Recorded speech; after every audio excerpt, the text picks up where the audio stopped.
Hi, my name is Emily Buerger, and this is my final product for the Quality Improvement in Patient Safety class.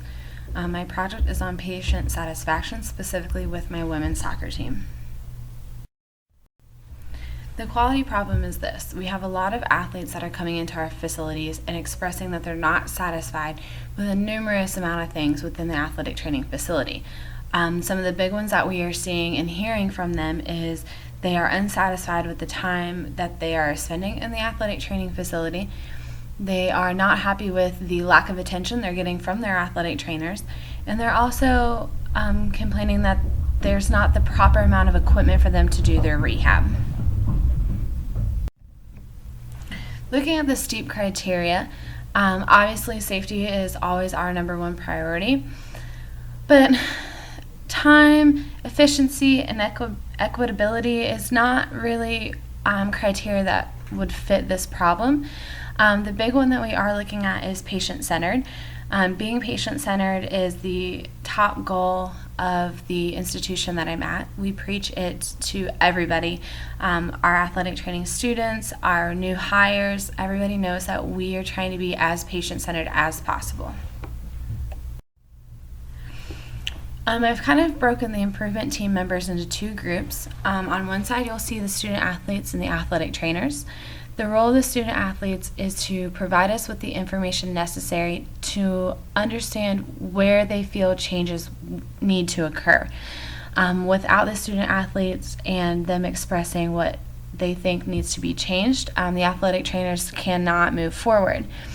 The athletic trainer's role is to take the opinions of the student athletes, take the recommendations from the student athletes, and see where changes can be made. Where can we apply some type of change to improve their satisfaction with the athletic training facility? At this institution, we have a head athletic trainer who is also the associate athletic director of sports medicine, 2 associate athletic trainers, 3 assistant athletic trainers, and a numerous amount of student athletic trainers in the ATF at various times. On the other side, you'll see we have coaches, assistant athletic directors, and team physicians. They will have roles depending on where the student athletes feel change needs to happen, and according to what the athletic trainers think needs to happen. The one that'll have more of a major role would be the athletic director, as I have a feeling a lot of the changes that they're going to recommend will have to do with money, and we will need to get that approved by the athletic director. The aim statement is this: to increase the women's soccer athletes' satisfaction with their care in the athletic training facility by 75% within 8 months. If you do the math, 8 months is about the end of the school year, so I'm hoping to get this up and moving fairly quickly. The cause and effect diagram, you'll see that the goal is that the athletic trainers want to increase their athlete satisfaction with their care in the athletic training facility. The people are very similar to those team members. The methods could go 2 ways. Ways that we're going to improve the quality of care, but also methods on how we're going to get the answers. So we're looking at using possibly a survey monkey to get patients to answer that satisfaction survey. Down on the bottom, you'll see that we have procedures that we're going to look at changing. One of the ones is we do drop-ins instead of setting up appointments with our athletes. So we want to reevaluate that. We also want to reevaluate the times that the athletic training facility is open during the day. Do we need to open earlier? Do we need to extend our hours later in the afternoon to accommodate for the athletes? The environment is another big one that we'll look at, such as is the setup of the athletic training facility, is it user-friendly? Is there plenty of space for multiple athletes to do rehab at one time? We also want to look and see if the athletic training facility is a positive environment for everyone. Not just the athletes, but also the athletic trainers, the athletic training students, as well as any coaches or administrators that walk through the door. The flow chart is this. At the end of fall season, we're going to have the women's soccer athletes fill out an open-ended satisfaction survey on their care throughout the season. After we get that, we will evaluate the results. We will compose a Likert-style satisfaction survey. Hopefully we can get that administered to them right before they leave for Christmas break. Over Christmas break, we will take those results, reevaluate them. We will create a plan to implement a new change for them to hopefully get a positive improvement.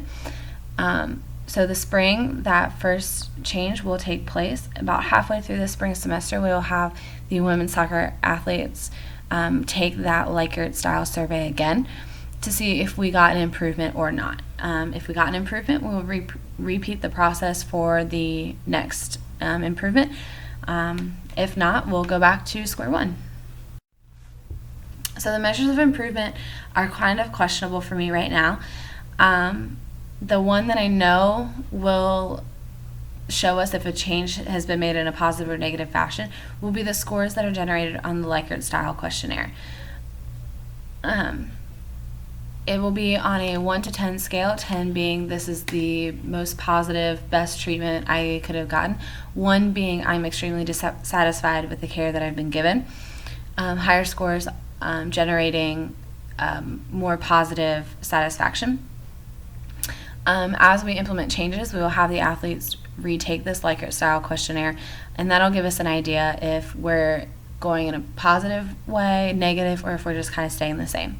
The one that I'm very questionable on is if we can use the positive reactions from the athletes. So if they remain negative, then we're not making very good changes. If they're becoming more positive with the athletic training facility and the staff, then we're headed in the right direction.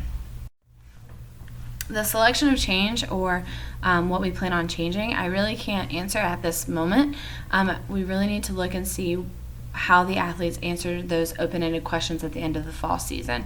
Based on that is how we will develop the Likert scale questionnaire, and that is really how we will determine the selection of change. I can really probably make some good assumptions as to what they will say needs to be changed, but again, I can't really answer that until we get them to answer the open-ended questions.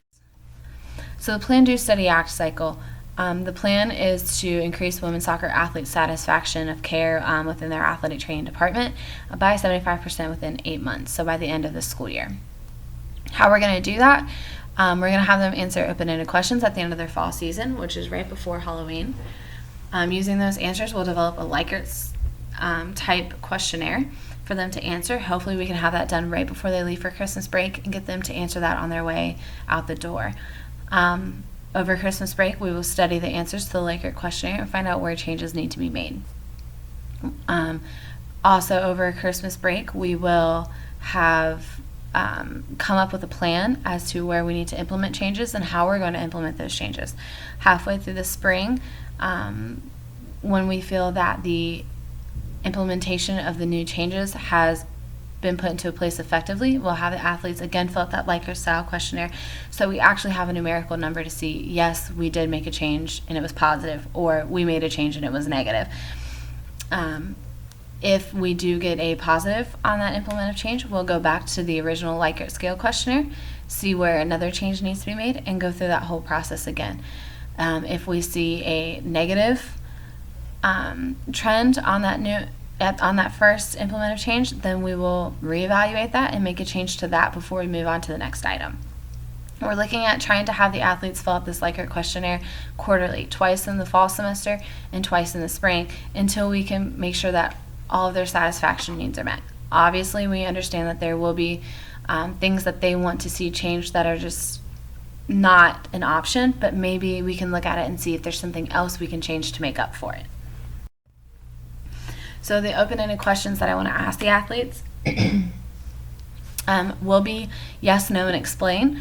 Any answer that is answered with just a yes, no, and there's no explanation will be thrown out. So the questions we want to know are, do you think that your athletic trainer provided you the best care?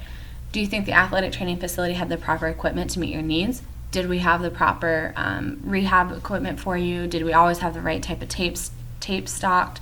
Those types of things. We also want to see what changes the athletes would have made to their care. Would they have seen a doctor sooner? Would they have done something different to their rehab plan? Where they think that changes could be made. We also want to look and see what changes they would like to see made to the athletic training facility, and this is where our athletic director would come in, as I imagine a lot of these would be along the lines of making the facility larger, adding more expensive pieces of equipment, things that we would need to get approval from the athletic director that could possibly require some fundraising. So this is my plan. I look forward to hearing what you all think. Again, I'm trying to get this implemented at the end of the fall season, so right before Halloween. So I'm open to any and all comments, and I'm really curious to see what you all think. Thanks.